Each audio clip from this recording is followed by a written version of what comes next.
የጌታቸው ረዳ ቅዱሳን ሚኒስትር ሆኖ ያገለገለ ጠቅላይ ሚኒስትሩ በሁሉም አጀንዳዎች ላይ ሙሉ ተሳትፎ ያደረገ ሰው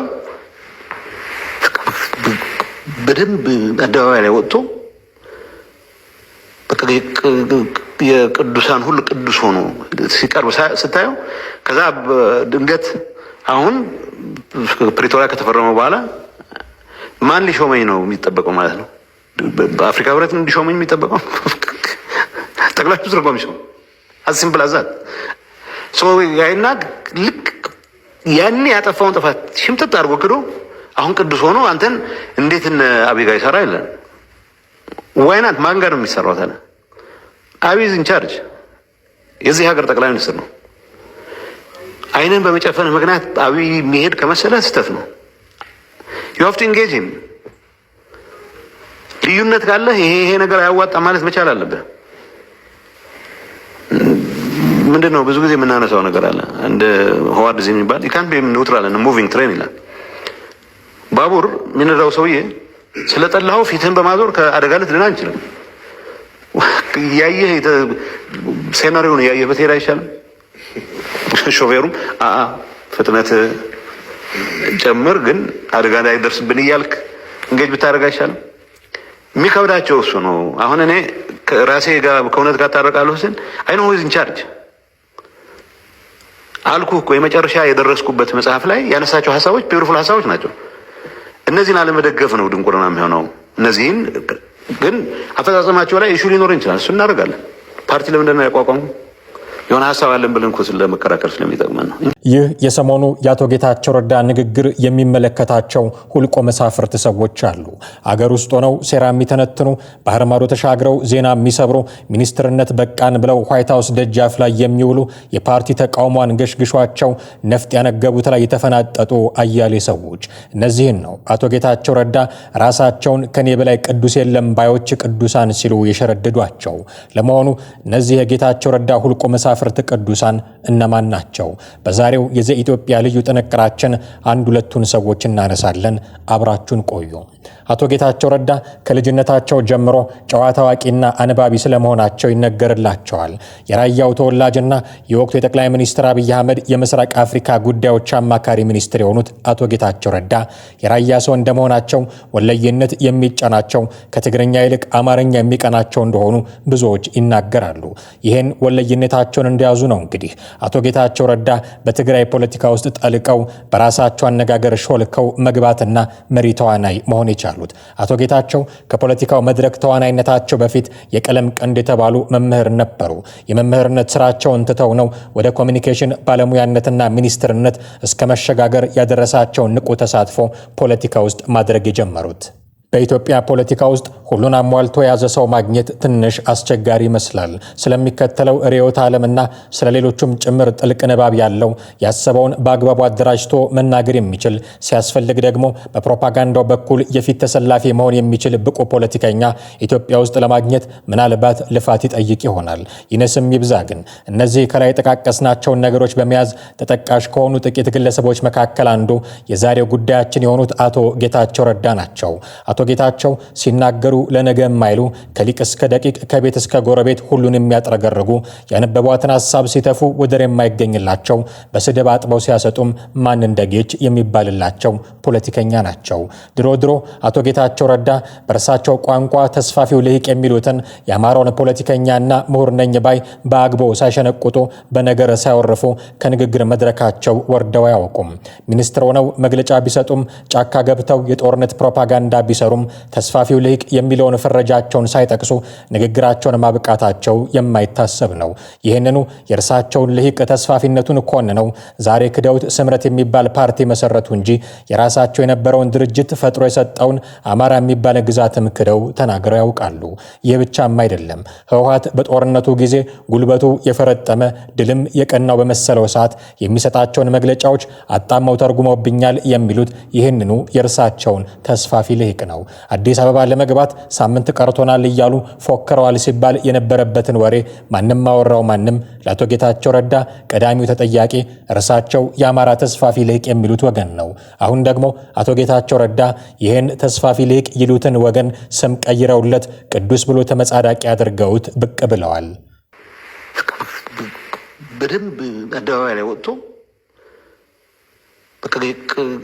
የቅዱሳን ሁሉ ቅዱስ ሆኖ ሲቀርብ ስታየው ከዛ ድንገት አሁን ፕሪቶሪያ ከተፈረመ በኋላ ማን ሊሾመኝ ነው የሚጠበቀው ማለት ነው።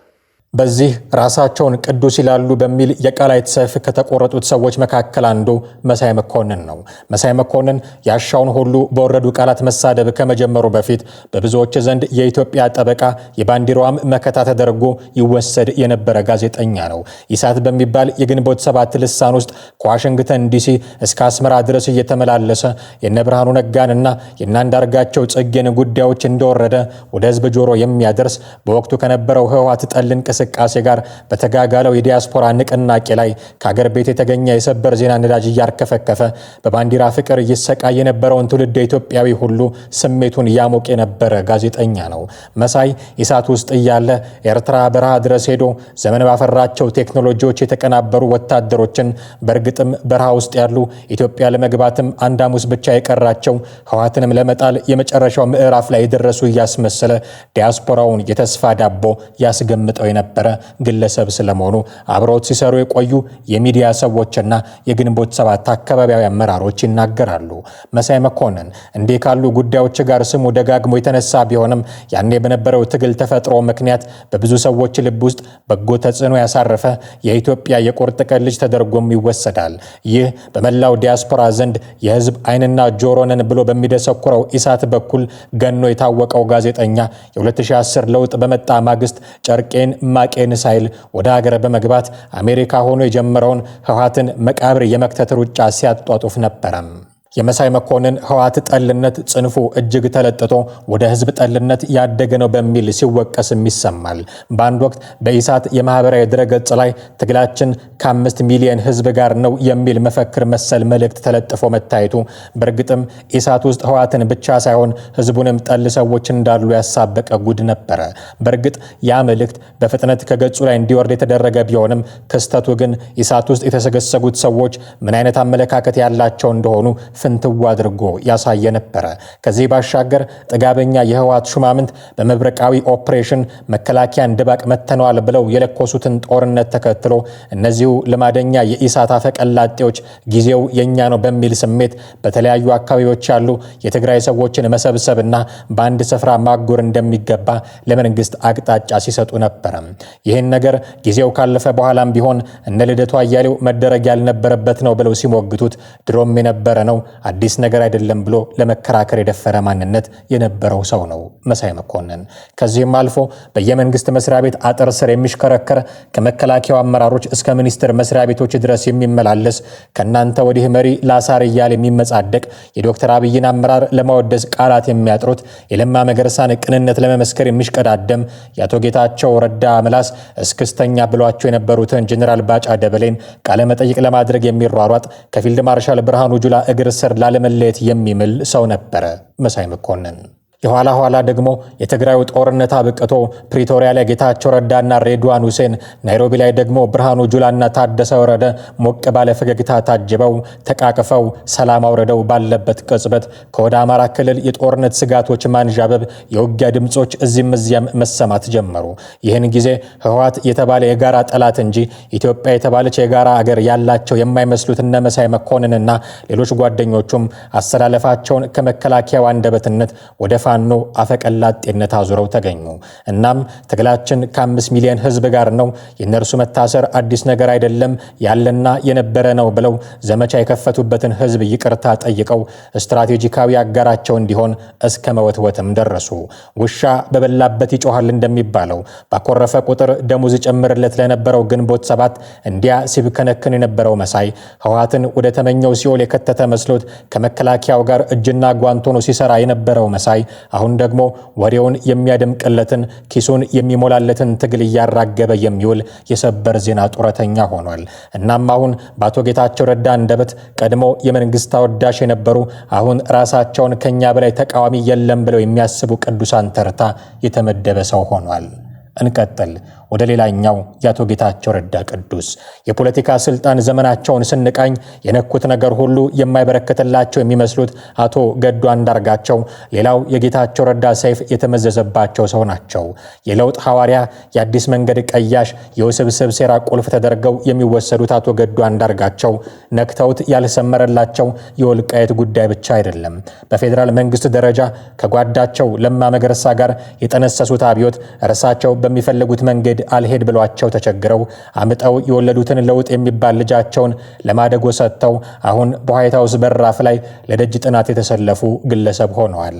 አንዴ ቲም ለማ ሌላ ጊዜ ኦሮማራ እየተባለ ይሞካሽ የነበረውና ዶክተር አብይን ጠቅላይ ሚኒስትር በማድረግ ድሉን ያከበረው ለውጥ ገና የከበበውን የህወሓት ቅርፊት ከውስጥ ሆኖ መሰባበር ሲጀምር ስንጥቃቱን ፈጥረው ህወሓት አልቦ የሆነች ኢትዮጵያን ባይነ ህሊናቸው ስለው የማይገፋውን ተራራ ለመናድ ቀዳሚውን ትግል የጀመሩት የአማራ ክልሉ አለቃ ገዱ አንዳርጋቸውና የኦሮሚያ አቻቸው ኦቦ ለማ መገርሳ ነበሩ።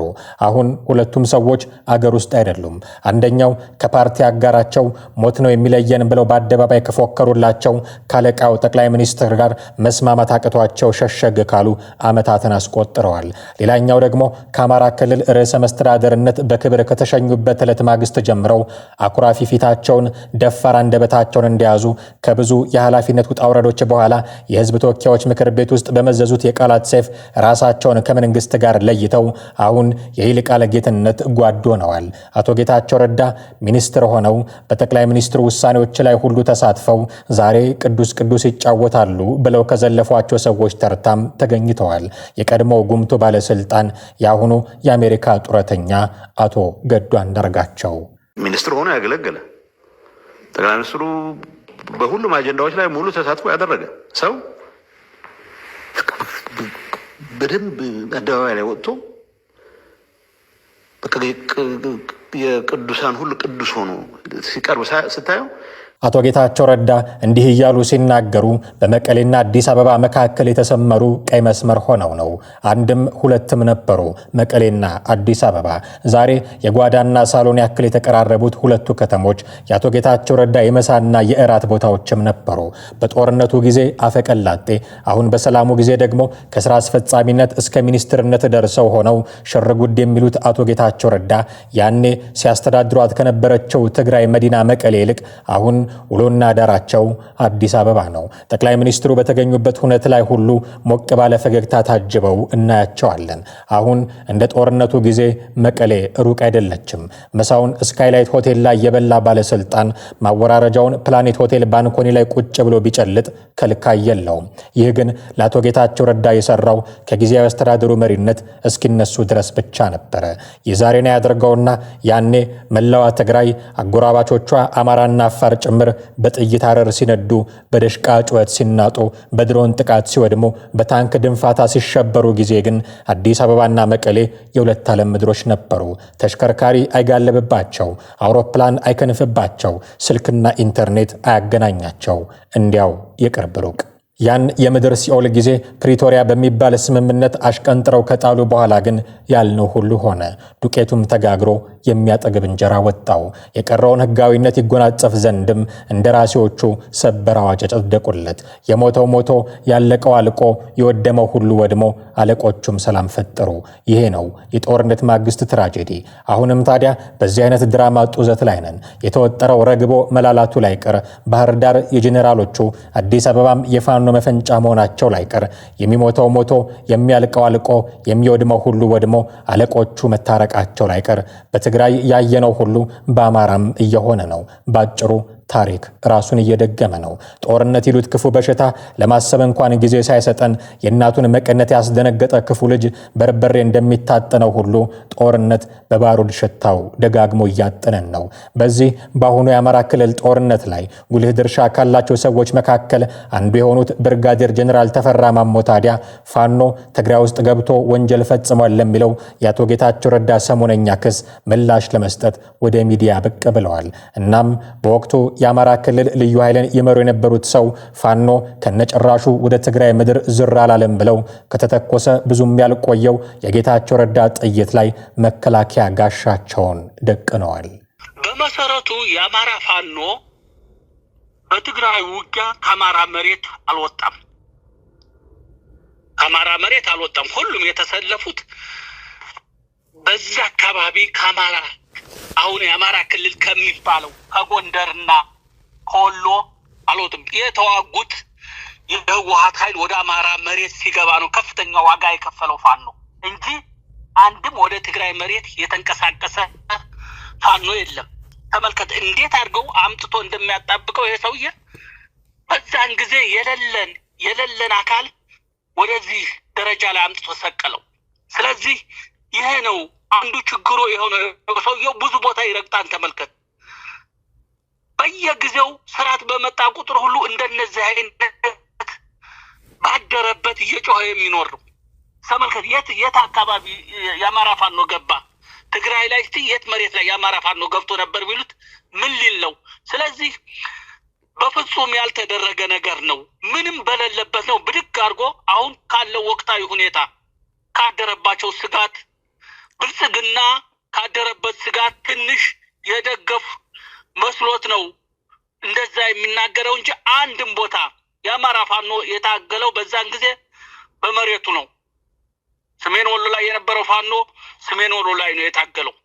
የጎጃም ፋኖ ወደ ደቡብ ወሎ ሄዶ ነው የታገለው።